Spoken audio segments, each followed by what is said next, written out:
3, 2, 1, end of test. King with a go.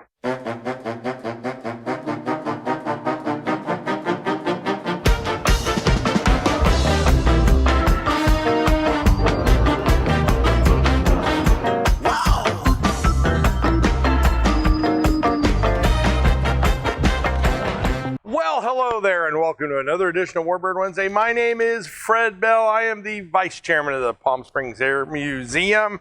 Today, I'm here with my fabulous assistant, Jason, and we're going to be talking about the Curtiss Wright, the XF-87, the Blackhawk. Now, the Blackhawk, something you never heard of, and rightfully so.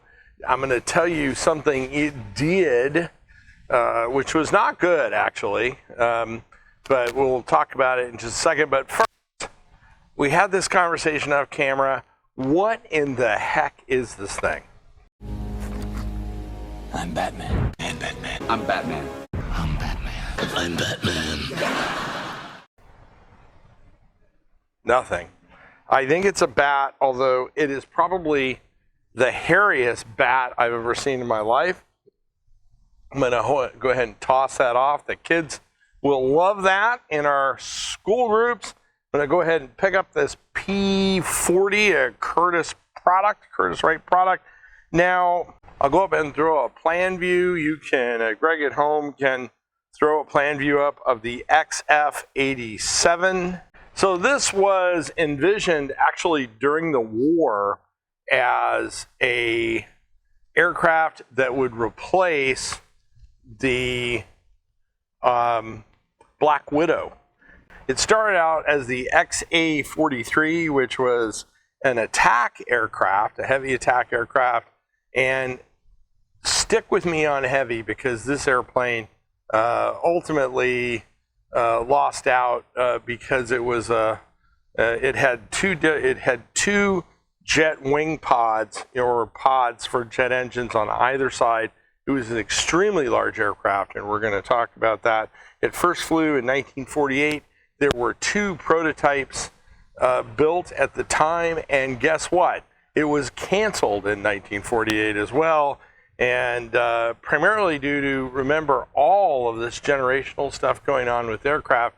There were things just falling by the wayside, and programs that had been started during the war that we had gotten some prototype aircraft out of, which this is one of them.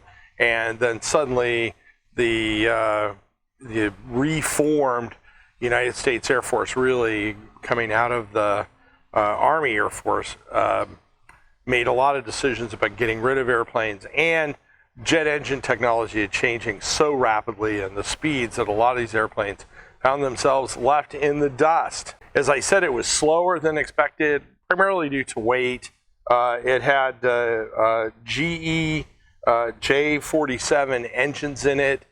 They did look at one point about up-engineing it, but there was just a decision to not take the program any further forward, and that is where I'm going to take my break here and salute the Curtiss Wright Company. And this is Fritz's Diet Cream Soda. This one actually is a little cold. Did you chill this one? You're slipping. Let's see. Fritz's Bottling Company, St. Louis, caffeine free. There is California cash refund, so this is not off the shelf like that stuff you gave me a couple of times ago. So I'm standing in front of a P40. It actually was all the way in production during World War II until 1944. These darn things did so much stuff, and they were amazing, and you would think that would give the company maybe a buy or a lease on life, and that is furthest from the truth. And so we really need to salute Curtiss, because especially when these aircraft were rolling off at the beginning of the war, they were the only thing standing in the way, along with some of the early Grumman aircraft that were the only things that were keeping us in the war. So to Curtiss, I salute you. Okay, sniff test. Whoa. There's It smells very caramely. I have like a caramel smell.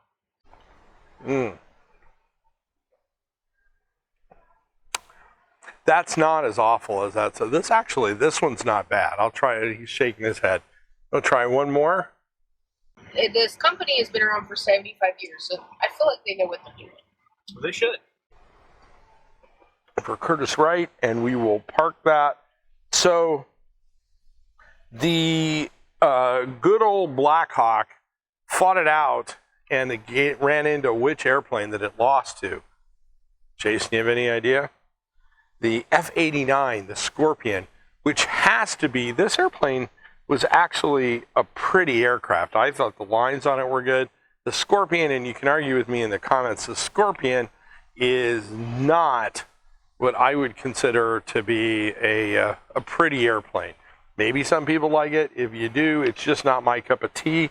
But it lost the contract to the Scorpion, and on top of it, the loss of that contract killed Curtis Wright, which wiped out the company, and it sold all of its assets to North American Aviation. That is a very sad day, and that is the end of the XF-87, the Blackhawk. Now, if you are sitting at home and you want to build a great puzzle that is ahead of airplanes that actually made it into production, go ahead and do this one. This has got a lot of great stuff on it. Everything from a Hurricane to, there's a 262 B-29, a Yak on here, a couple of Nakajimas. This is a really nice puzzle. So go out, click on the link. Jason will happily send that out to you, and you will be able to have this wonderful conversation piece in your house. If you came across us on YouTube or Facebook, give us a like or a comment, give us a subscription. We love that stuff, and a comment. If you know people that like short form Warbird videos with very limited production, go ahead and forward the video to them. It helps us grow the channel. We love those subscriptions or those likes. We appreciate it. If you look down below in the comments, you'll see there's a donation link. We cannot do all the stuff we do here without your donations. Click on that link and send us a few bucks. We surely appreciate it. Also, down in the comment section, you will see our education links. You can get a hard copy of those, or you can go ahead and click on those links. Either way, they're free. You can teach an entire lesson or one section if you're working with the kiddos, and we encourage you to do that. My name is Fred Bell. I am the Vice Chairman of the Palm Springs Air Museum.